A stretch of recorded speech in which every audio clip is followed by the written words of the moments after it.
Danny Flexon here for Seconds Out. Delighted to be joined once again, this time in person, by Hall of Fame promoter Frank Warren. Frank, how are you? I'm alright, mate. It's good to see you in the flesh. It's good to be back out, loving the weather, of course. We're here for the press conference for Daniel Dubois' big fight at the weekend in Telford. Big coming back stronger, of course, against Bogdan, Dinu. Why is this the right fight for Daniel at the right time? Well, I'm hoping it's the right fight from the right time. It's a tough fight for him. It's a great opportunity to get yourself back in the mix. The WBA interim heavyweight titles on the line. He's a very experienced opponent, and you've got to look at his record. He's fought at top level, and he is the champ. He holds this belt at the moment. So, as I say, opportunity, and we had quite lengthy discussions about it. With Martin, his manager, and Shane's now his new trainer, and and we all feel this is the moment for him. This is a fight he should be taking. And it's too late now because he's took it, so it's on. But it's a tough fight. It's a tough fight, and the guy's fit. You see him; he looks well.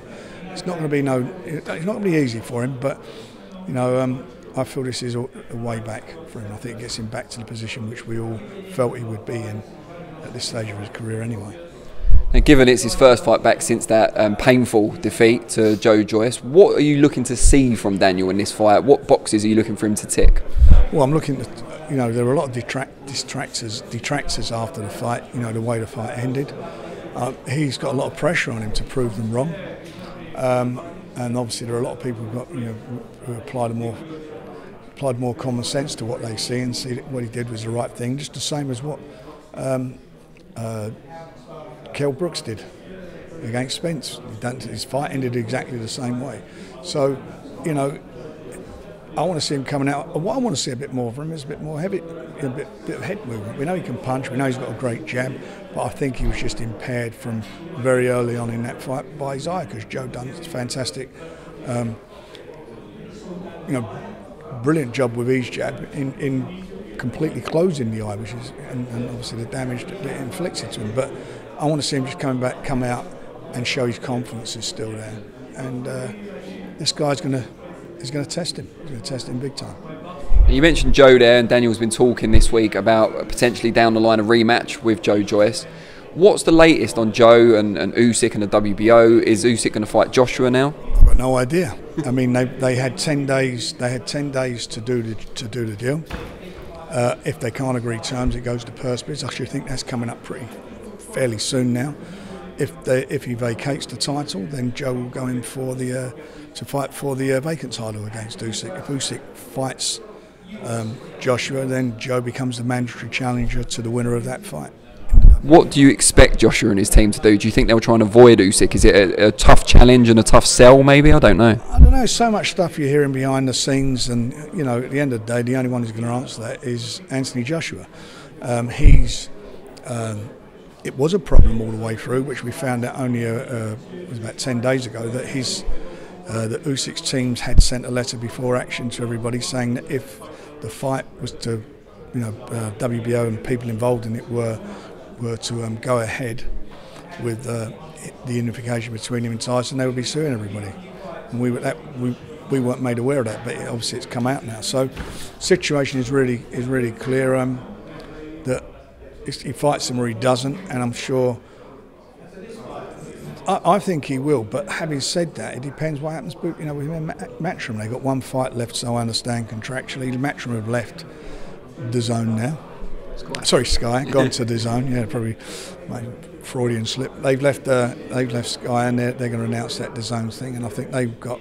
I'm hearing through the grapevine at Sky they're appointing John Wisharson to look after their boxing. Breaking news here on Seconds Out. That's what I'm hearing. Which John's a very knowledgeable guy, so he's going to be deciding what direction they're going with, and I think they're going to work with basically anybody. So I understand. How do you feel about that? Because since you've been at the top, it's always kind of been two mega powers, you either being the primary or some would say secondary at times. It's gone up and down. Now there's going to be three major players in the UK broadcast market. How do you think that will change things? Well, look, you say that. When we kicked off at Box Nation, we were putting on some big fights on there. at the time. It was Sky and Box Nation, Yeah. but now it's Sky and BT. I don't know. It depends what type of fights they put on. They're going to put on competitive fights. It's going to open the door for a few of the other guys, and they'll get their fights on. It depends what level they want to invest. What they want to invest at. You know, the one thing about BT, and I can only speak about them, is they are committed to the business, and it's going to be great. You know, it's great for British boxing now doing so. I think with the DAZN model, what they're going to find it different at Matchroom. They're not going to have that marketing force that Sky delivered for them. You know, the Sky Sports News and all that. That's all going to go. That's all by the wayside. So they won't be pushing them. And in between football matches, you'll be watching. You know, boxing's on this week and so forth. Basically, it's a streaming service, isn't it? It's what it is. And are the fighters going to have the same profile?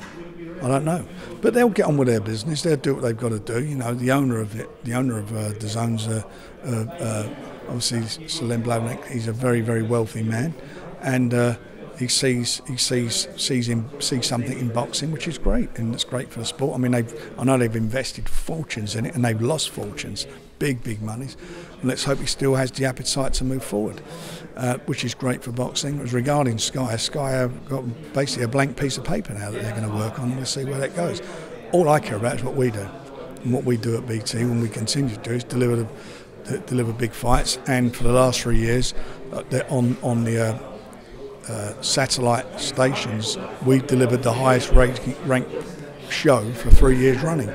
Not about pay-per-view, I'm talking about highest rated show. Yes, subscription highest rated show. So we've done a good job, and we'll continue to do so. We've got some great fighters, some really good youngsters coming through as well, as we always do. So I'm looking forward to, you know, to moving with them all in the next couple of years. We've got some good, you know, it's good things, and it's great for British boxing. The more, the merrier. The more you can get it out there, the more you can get British boxing in people's faces, the better it is for the sport, better it is for the boxers and the promoters and everybody involved. And talking about big fights, we're obviously looking forward to Tyson Fury's third fight now with Deontay Wilder. How do you, as his promoter, guard against his complacency in that fight, having trounced Wilder so convincingly last time?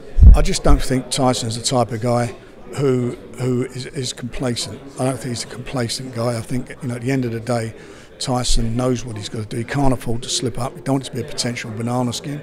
In the first two fights, he got robbed in the first one. He boxed extremely well, having lost all that weight. The second one, he just took him to school.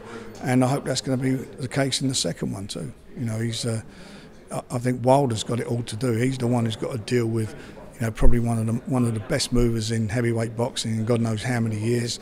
Guy who's got a great boxing brain, got a fantastic jab, got a good chin, speed, everything. Can punch, as he knows now, because he stopped him, and can take a punch because he took his two best shots in the first fight. So he's got to, you know, is he going to outbox Tyson? Is he going to out-jab Tyson? You know, you look at all those things. I don't think so. I think, you know, he can whack. There's no doubt about it. But he's obviously gaining a lot of strength from having a new trainer. He feels the new trainer's, you know, and Matty Scott's brought something to the table for him. So let's hope it's going to be the case. Brilliant. Well, it won't be the case. Freudian slip. Cheers, Frank, and we'll let you get back to work. Thanks, Dan. Cheers, mate.